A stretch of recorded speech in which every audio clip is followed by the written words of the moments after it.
मेरे प्रिय दर्शकों नमस्कार। प्रिय दर्शकों, ऋषि ज्योतिष में मैं आपका स्वागत करता हूं और आपका बहुत धन्यवाद देना चाहता हूं कि आप मेरे वीडियो बड़ी उत्सुकता से देख रहे हैं। आशा करता हूं आगे भी देखते रहेंगे। ऋषि ज्योतिष नर्मदा जी के तट के नजदीक यहाँ पर काल सर्व पितरोज की पूजा की जाती है। जो इच्छुक है संपर्क कर सकता है। ऋषि ज्योतिष लगन से वीडियो बनाता है। सटीक भविष्य के लिए तो वर कुंडली देखना भी अनिवार्य है। हाथ से पत्रिका लिखता है। जो इच्छुक है संपर्क कर सकता है। पूरे जीवन का सार निचोड़ देता है। पूरे पूरे जिंदगी का मार्गदर्शन और दोष आदि का सबका उपाय बता देता है। आज हम एक कुंडली में विचार करेंगे। बहुत ही गहन विषय है। हर एक गहन विषय है। क्यों? ज्योतिष शास्त्र के बिना कुछ नहीं है। ज्योतिष का मतलब प्रकाश है। और दर्शकों, आजकल एक बहुत अच्छी सुविधा जो मिल गई है कि ज्योतिष विद्या हो या कोई दूसरी विद्या हो, आज नेट पर छाई हुई है। लेकिन इसमें कभी कभी धोखा भी आ जाता है।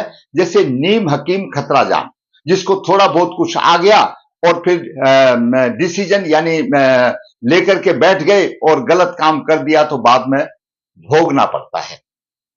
खास विषय मैं शादी के विषय में आपका ज्यादा मार्गदर्शन करता हूं, क्योंकि मेरा एक उद्देश्य है। मैंने ये अनुभव किया है इस ज्योतिष में कि जीवन साथी यानी इतनी लंबी आयु जीने के लिए जीवन साथी बहुत जरूरी है। अगर इस पृथ्वी पर रहना है तो, सांसारिक में रहना है तो, समाज में रहना है तो एक अच्छा जीवन साथी हो तो आपकी नैया पार लगा देता है। तभी तो उसको जीवन साथी दिया। अब उसमें भी विसंगतियां ज्यादा आती हैं, क्योंकि पुरुष जातक के लिए या स्त्री जातक के लिए विवाह यानी दाम्पत्य सुख देने वाला तो शुक्र है, और शुक्र सूर्य के आगे पीछे रहता है और सूर्य उसमें नकारात्मक ऊर्जा डालता है। ये बड़ी समस्याएं आ जाती है। तो दोष अपनी जगह पर है, उपाय अपनी जगह पर है। हमको कर लेना चाहिए और उसके अलावा हम कुछ कर भी तो नहीं सकते हैं। आप कोई भी, आपका बच्चा जैसे बड़ा होता है, आप ऐसा मत समझिए कि हमारा बच्चा बहुत पढ़ाई में अच्छे जा रहा है। मैंने ऐसी ऐसी कुंडलियां देखी हैं जिन्होंने गूढ़ ज्ञान तो लिया है, लेकिन अपनी शिक्षा का व्यवसाय के रूप में आप वो 0% ही उसको प्रदर्शित कर पाते हैं। व्यवसाय हाथ नहीं लगता।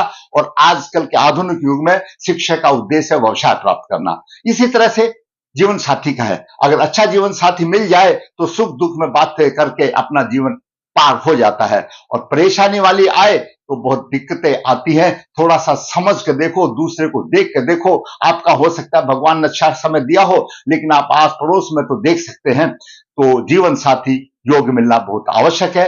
मैंने कई बार सुखी जीवन के लिए मैंने कई योग बताए हैं। आज भी जो इस कुंडली में जो मिलेंगे मैं आपको बताऊंगा, ताकि आपका मार्गदर्शन पूरा हो सके। मंगल आपका द्वितीय भाव में, मंगल द्वितीय भाव में अगर पृथ्वी तत्व राशि में हो तो कारण चाहे कुछ भी बने, पति पत्नी एक साथ नहीं रह सकते। और मैं आपका ध्यान आकर्षण करूं हमारे दक्षिण भारत की तरफ। उत्तरी भारत में तो क्या है, मंगल को लगन में मंगल हो, चतुर्थ में मंगल हो, सप्तम मंगल हो, अष्टम में मंगल हो, द्वादश में मंगल हो तो बोला मांगलिक माना जाता है। लेकिन दक्षिणी भारत में द्वितीय भाव में भी मंगल हो तो मांगलिक माना जाता है, क्योंकि यह लगन लगने स्वयं का भाव है और सप्तम भाव जीवन साथी का भाव है। और सप्तम भाव से अष्टम द्वितीय भाव पड़ता है। आप ये कहो, और द्वितीय भाव जहां हम चिल्ला चिल्ला करके आपको बताते हैं कुटुंब का भाव है, धन का भाव है, वाणी का भाव है, मुख है, सो हम पुल बांध देते हैं। दूसरी तरफ ये भी सोचिए मेरे दर्शकों, द्वितीय भाव जीवन साथी की आयु का भाव है। जीवन साथी को कष्ट देने वाला भाव है। अगर द्वितीय भाव पीड़ित होगा, अशुभ में होगा, तो जीवन साथी पीड़ित होगा। और जब जीवन साथी पीड़ित होगा तो भाई कैसे वो दाम्पत्य सुख दे सकता है? कभी नहीं दे सकता। इस पर विचार करेंगे। क्या जातक की कुंडली कहती है? जातक का जन्म 90 का है, आज 35 साल हो गए, जैसे तैसे कोई दशा आई, शादी हो गई और अब इस मुकाम पर बैठे हैं और जीवन बेकार हो गया, सिर्फ हमारे ये कुंडली मिलान के चक्कर में। ग्रह योग देखा नहीं, आपने ग्रह योग नहीं देखा तो ऐसा ही परिणाम मिलेगा। तो आइए बात करते हैं उसकी कुंडली में क्या है। दर्शकों, मंगल द्वितीय भाव पृथ्वी तत्व राशि में हो तो पति पत्नी एक साथ नहीं रह सकते, कारण कुछ भी हो सकता है। द्वितीय भाव कोई भी हो, आपका ये हो, मंगल आपका है कोई भी हो, चाहे लग्नेश भी होने दो। और पृथ्वी तत्व राशि कौन सी है? वृषभ राशि, कन्या राशि और मकर राशि। यहां पर वृषभ राशि हो, कन्या राशि हो, मकर राशि और इसमें मंगल हो तो पति पत्नी एक साथ नहीं रह सकते, केवल एक मंगल से ही है। फिर दूसरी एक बात देखिए, और भी पाप ग्रह है, किसी का केंद्र प्रभाव होगा, किसी की अष्टम होगी, किसी की पंचम दृष्टि, ये भी होगी, नेचुरल मिल जाता है। और इस मंगल पर राहु का प्रभाव हो तो और जलती आग में घी छिड़क देता है, मंगल पीड़ित हो जाता है और समस्या आ गई ना। बिल्कुल, ये तो आपने भी देखा होगा। तो द्वितीय भाव में मंगल अगर लग्नेश है यहां पर तो साहसी तो बनाएगा, खर्च ऐश्वर्यशाली भी बनाएगा, आयु भी लंबी होगी, क्यों? वो अष्टम दृष्टि से यहां से देखेगा, लग्नेश होगा तो यहां पर मेष राशि होगा तो वृश्चिक राशि में आएगा, मतलब कुछ भी हो और अच्छा सुख मिलता है, परिवार का धन का अच्छा सुख तो मिलेगा। परंतु द्वितीय भाव जब पृथ्वी तत्व राशि में हो, बाकी राशि में तो आपको शुभ फल दे देगा, लेकिन पृथ्वी तत्व राशि में हो, वृषभ राशि, कन्या राशि, मकर राशि का हो, कारण चाहे कुछ भी बने, पति पत्नी एक साथ नहीं रह सकते। अगर फिर मंगल राहु आदि से पीड़ित हो तो जीवन साथी को कष्ट होगा, तो जीवन साथी की मृत्यु भी संभव है और धन और कुटुंब की हानि हो जाएगी। बाकी अगर पृथ्वी तत्व राशि को छोड़ दो, मंगल यहां पर किसी भी राशि में है और पाप प्रभावित है यहां पर, तो द्वितीय भाव पीड़ित हो गया। द्वितीय भाव जिसकी कुंडली है उसका धन का, कुटुंब का, वाणी का भाव है और उसके जीवन साथी का अष्टम भाव है, जीवन साथी की आयु का भाव है, उसको कष्ट का भाव है, तो कैसे संभव हो सकता है? जातक का जन्म 17 सितंबर 1990 कृष्ण पक्ष चतुर्दशी पूर्व फाल्गुनी चरण एक सोमवार को हुआ। कृष्ण पक्ष चतुर्दशी अमावस्या है, दूसरे दिन चंद्रमा कमजोर हो गया। जन्म के समय पर मेष लगन हुआ, मेष लगन की 25 डिग्री, द्वितीय भाव में मंगल 13 डिग्री 53 मिनट लेकर के वृश्चिक राशि में, वृश्चिक राशि पृथ्वी तत्व राशि है। चतुर्थ भाव में केतु 10-58 डिग्री लेकर के गुरु उच्च राशि में 12-17 डिग्री लेकर के हंस महापुरुष योग बना रहा है। क्यों? गुरु नौ भाव का स्वामी है। पंचम भाव में चंद्रमा 14 डिग्री, बुध 15-51 और शुक्र 19-20 और सूर्य 00-45 डिग्री कन्या राशि में। तो 00 कुछ नहीं है भाई, ये लाइन भी पार नहीं हुई, सूर्य के साथ ही है और शुक्र बुध और सूर्य के बीच में आ गया, साथ में चंद्रमा भी आ गया। और ऐसा मान सोचो, चलित कुंडली देखेंगे तो एक भाव में 1 2 3 4 ग्रह, यानी सूर्य इसी भाव में माना जाएगा, 4 ग्रह आ गए, एक भाव में 4 ग्रह आ गए। नौ भाव में शनि 24 डिग्री लेकर 59 मिनट विराजमान है और दसम भाव में राहु 10-58 लेकर के विराजमान है। चंद्र की महादशा 2015 से 2025 तक है, सूर्य की अंतर्दशा 24 से 25 तक है, उसके बाद मंगल की दशा आ जाएगी और भी खराब होगा, मंगल की दशा आ जाएगी और भी खराब होगा, क्योंकि मंगल के ऊपर राहु का प्रभाव है। ये ग्रहों की स्थिति रही। दर्शकों, जैसा मैंने बता दिया, लग्नेश मंगल है, द्वितीय भाव में है, साहसी होगा, ऐश्वर्यशाली भी तो होगा, धन और परिवार का सुख अच्छा मिलेगा, साधारण तौर पर इसको नहीं मिल रहा है क्योंकि राहु की पंचमी से पीड़ित है। यहां पर सब हानि हो गई और द्वितीय भाव पीड़ित हो गया, धन भी गया, कुटुंब का सहयोग भी गया, कुछ नहीं बचा। बात करें सूर्य पंचम भाव का स्वामी बॉर्डर लाइन पे बैठा है, शिक्षा के पक्ष में थोड़ी सी कठिनाई होगी, परंतु बुद्धिमान होगा वो। क्यों? बुद्ध भी यदि साथ में, बुद्धिमानता में कोई कमी नहीं रहेगी और कभी हार नहीं मानता, कमजोर है, ठीक है ना। राहु 10 डिग्री लेकर के यहां पर बैठा हुआ है, तो यहां पर इनको 7-8-10 डिग्री यहां पर कन्या राशि में आएंगी, तो राहु 10-58 है, 45 है, तो राहु जहां डिग्री डालेगा वहां पर थोड़ी सी इसको भी तपत देगा। क्यों? ये बॉर्डर लाइन पर है, 10-12 डिग्री तक थोड़ा सा प्रभावित रहता है, यह भी अशुभ बात आ गई। चंद्रमा की बात करें, चंद्रमा शिक्षा के लिए शुभ होगा, ठीक है ना, और घरेलू सुख आमदनी में थोड़ी सी कठिनाई होगी। तो यहां पर केंद्र का स्वामी त्रिकोण में, शिक्षा तो अच्छी देगा लेकिन कृष्ण पक्ष का है, क्या करेगा, मनोबल तो वैसे ही कमजोर रहेगा और एकादश भाव को देख रहा है, आमदनी में भी परेशानी देंगे। अब बात करते हैं बुध की। दर्शकों, बुध तीसरे भाव का स्वामी है और छठे भाव का स्वामी है, और यहां पर है बुध 15 डिग्री के लेकर सूर्य यहां पर ही समझो तो बुद्धादित्य योग भी बना रहा है, क्योंकि 4 डिग्रियां हैं यहां पर। शिक्षा में वृद्धि होगी, विशेष होगी, परिश्रम में सफलता होगी और चलित कुंडली में जैसा मैंने पहले बताया था, जातक बुद्धिमान होगा, इसमें कोई दो राय नहीं। तो 5 ये चार ग्रह जो है ना पंचम भाव में है, चंद्रमा बुध शुक्र सूर्य, तो बुद्धिमान होगा। गुरु की बात करें तो गुरु भाग्य भाव का स्वामी है और द्वादश भाव का स्वामी है, हंस महापुरुष योग बना रहा है, केतु साथ में है। केतु का काम है स्व राशि में हो, उच्च राशि में हो तो उसके गुणों को और बढ़ावा देता है। तो यानी उसको हंस महापुरुष योग बन रहा है, अच्छे परिवार में जन्म लेने वाला, इसका जीवन उच्च स्तर का होगा। यानी यहां पर गुरु उच्च राशि में, केतु भी साथ में, अच्छे परिवार में जन्म लेकर के और उसका जीवन का जो स्तर होगा वो उच्च स्तर का होगा, इसमें कोई राय नहीं।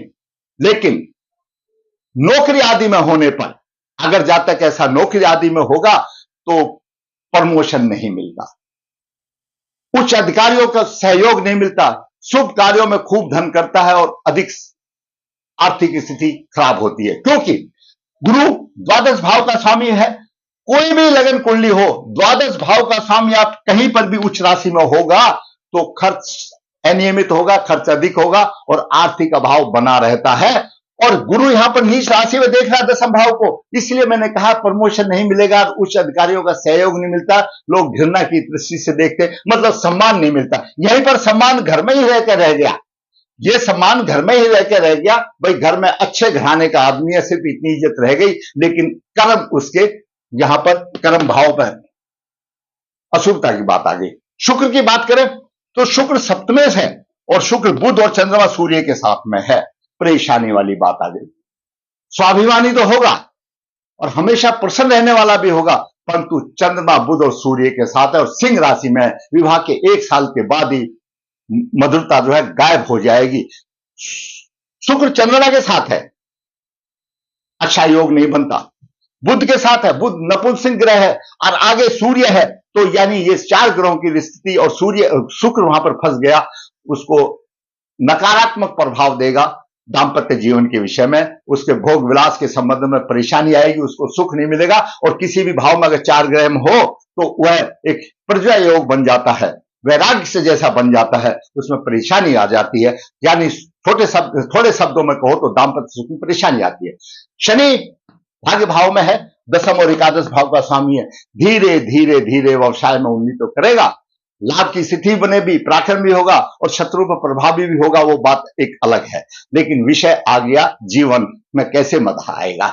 राहु दशम भाव में है, राहु दशम भाव में है, राहु दशम भाव में व्यवसाय में कठिनाई देगा और उसका व्यवसाय में ऐसा संघर्ष रहेगा कि वह शंकाएं रहेगी, अब मेरा काम भी ठीक हो या नहीं हो रहा। और पंचम दृष्टि से यहां पर द्वितीय भाव को देख रहा है, कुटुंब के भरण पोषण को होगा, घरेलू सुखों में हानि होगी। यहां पर गुरु पर प्रभाव चला गया, वृषासन चला गया, राहु ने दे दिया, केतु तो बढ़ावा दे रहा, राहु उसको छीन रहा, तो फायदा कुछ नहीं हुआ। एक ये टोटल की कहने वाली बात है कि भाई ध्वज का काम करेगा, तो साथ में राहु भी तो है, राहु खींच लेगा अपनी दशांतर दशा में, तो कोई मीनिंग वाली बात नहीं बनी।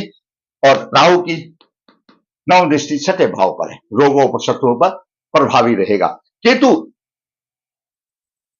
यहां पर है, बढ़ावा तो दे रहा है, लेकिन केतु की यहां पर पंचम दृष्टि वृश्चिक राशि और अष्टम भाव पर जा रही है, परेशानी आएगी, संकट आएंगे, उन्नति में बाधा होगा और खर्च अधिक होगा। ये एक सामान्य प्रभाव रहा। तो कहने का मतलब ये हुआ कि यहां पर द्वितीय भाव मेन चीज बन गया, मंगल राहु से पीड़ित है और द्वितीय भाव जीवन साथी के कष्ट का भाव है, जीवन साथी की आयु का भाव है। और शुक्र यहां पर चंद्रमा बुध और सूर्य के चक्कर में फंस गया, सिंह राशि में हो गया, तो दाम्पत्य सुख में, वैवाहिक जीवन में परेशानियों की बौछार लगी। अब बात देते हैं इसके लिए वर्क कुंडली। मैंने सिर्फ एक ही वर्क कुंडली ली है, बाकी में भी देखना अनिवार्य है। नववास मैंने ऐसा देखा है दर्शकों, कोई कोई मेरे पास जो आता है जजमान, एक पेपर का कुंडली लेकर के आया रहता है, उसमें लगन कुंडली होती है, लगन कुंडली में 3 कुंडलियां छिपी रहती हैं। कैसे 3 कुंडलियां छिपी रहती हैं? ये लगन कुंडली है और हम चंद्रमा से विचार करें तो चंद्रमा भी यही चंद्र लगन भी बन जाएगा, सूर्य से विचार करें तो सूर्य लगन बन जाएगा। 3 कुंडली हम इसी में देख सकते हैं, इसमें कोई दो राय नहीं है। लेकिन लगन कुंडली का पूरक नववास है। जब तक साथ में नववास नहीं है तो आपके पास जो एक कागज लेकर के घूम रहे हैं उसका कोई महत्व नहीं है, जब तक उसके लगन कुंडली के साथ नववास ना हो। अब नववास की बात देखते हैं क्योंकि बहुत ही गहन विषय है। भाई जीवन साथी तो चाहिए, आखिर सुबह से लेकर शाम तक काम करेगा, सुबह टिफिन लेकर के आ जाएगा, माँ बाप टिकट बना के दे देंगे, घरवाली है नहीं, दिन भर काम करेगा, शाम को जाकर के फिर देखिए हर आदमी की उम्र तो होती है भाई, हर उम्र में हर प्रकार का सुख चाहिए, नहीं है तो बड़ी परेशानी आएगी। अष्टम नवास वृश्चिक नवास हो, ग्रहों की स्थिति कैसी भी हो, वृश्चिक नवास में जन्म वाले का जातक स्त्री संबंध में परेशानी आएगी। आप नोट कर लो दर्शकों, ये मैं आपको सूत्र बता रहा हूं, मैं आपको वही सूत्र बता रहा हूं जो मैंने देखे हैं, बहुत होते हैं सूत्र, इसके अलावा और भी मैंने कई बताए होंगे जो इस कुंडली में है। वृश्चिक नवास हो तो में जन्म हो तो स्त्री संबंध में परेशानी आएगी। सप्तमेश विवाह का कारक भी है, दाम्पत्य सुख देने वाला शुक्र है, और नवास में नीच राशि में चला गया, कभी भी उसको चैन नहीं मिलेगा दाम्पत्य सुख में, क्योंकि सप्तम भाव जीवन साथी का भाव है, शुक्र स्वामी है और शुक्र विवाह का कारक भी है, और नवास में नीच राशि में चला गया। और देखिए क्या बनी है, अख नवास कुंडली का भी सप्तमें शुक्र नीच राशि में चला गया, तो कैसे होगा भाई? एक से अधिक विवाह होंगे ही होंगे, शुरू में उपाय कर लेना चाहिए था, यह भी एक परेशानी आ गई।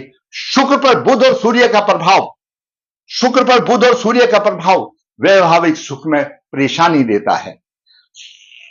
शुक्र सिंह राशि में हो, चंद्रमा सूर्य आदि से हो, तो एक वर्ष के अंदर ही मधुरता कटुता में बदल जाती है। आप नोट कर लीजिए दर्शकों जो इंटरेस्टेड है। नवास लगन में, ये नवास लगन में है, लगन में और सप्तम भाव में दोनों में पाप ग्रह हो, यहां भी पाप ग्रह हो, यहां भी पाप ग्रह हो, तो इस जातक के नवास में, वृश्चिक नवास में शनि है और लगन सप्तम भाव में मंगल है, दोनों आमने सामने हैं, मधुरता कभी नहीं मिल सकती, कोसों दूर चली जाती है, सिर्फ कटुता का ही वारण बनेगा और इससे ज्यादा कुछ नहीं बन सकता। चार ग्रह एक ही राशि में हो, जैसे मैंने चार ग्रह लिया है, सूर्य को इसी ग्रह मान के चलिए, तो दाम्पत्य सुख में परेशानी आती है, वैराग भी हो सकता है। ये मैंने आपको इस जाति की कुंडली का विश्लेषण बताया। इन्होंने, मैं हमेशा कहता हूं भाई आप विवाह करने जा रहे हो, एक से नहीं 3 पंडितजियों से सलाह लो। देखिए ज्ञान की कोई सीमा नहीं होती है, कोई भी आदमी अगर ये बोले मैं बहुत बड़ा ज्ञानी हूं, मैं उस चीज को नहीं मानता। ज्ञान तो अथाह सागर है, समुद्र है, 3 से लो, नोट करो क्या है, उपाय जरूर करो। देखो हो सकता है उपाय से आपकी गुत्थी सुलझ जाए। आप इसी तरह से समझो कि एक मजिस्ट्रेट है, किसी को 6 महीने की सजा देता है, किसी को 6 साल, किसी को आजीवन की, आपके अपराध के ऊपर है। यह भी आपके पूर्व जन्म के आधार पर आपको सजा दी गई है कि आपको वैवाहिक सुख नहीं मिलेगा। आपने पूर्व जन्म में किसी साध्वी स्त्री का तिरस्कार किया, इससे संबंध में अगर और मैं गुण ज्ञान में जाऊंगा तो ऐसा ही मिलेगा। उन कर्मों का प्रायश्चित जब तक नहीं कर लेता है ऐसा आदमी, तो आशा नहीं है सुख मिलने की। उन कर्मों का प्रायश्चित करे, वर कुंडली से शादी ला सके उसका प्रायश्चित करे, जिसकी शादी नहीं हुई है वो समझ जाइए, और प्रायश्चित करने के बाद अगर लड़का है पुरुष है तो अर्क विवाह करे, और कन्या है तो कुंभ विवाह करे, फिर छोड़ दे श्री हरि के ऊपर। हो सकता है आपके पाप कर्मों की आपने जो सजा भोगनी थी भोगनी, आपका जो पूजा जो भी जब आपने किया वो स्वीकार हो, तो आपका जो जीवन जो है वो अच्छा गुजरेगा। आपको दाम्पत्य सुख में परेशानी कम हो जाएगी और गाड़ी चल जाएगी।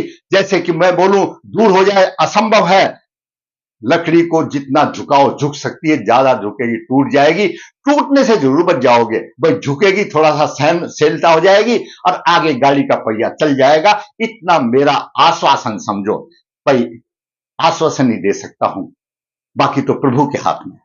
अगर आपको मेरा वीडियो अच्छा लगा है तो लाइक करें, शेयर करें, जिससे मेरा चैनल सब्सक्राइब नहीं है सब्सक्राइब करें, ताकि आने वाली हर एक वीडियो आपका ज्ञान का केंद्र बन सके। धन्यवाद।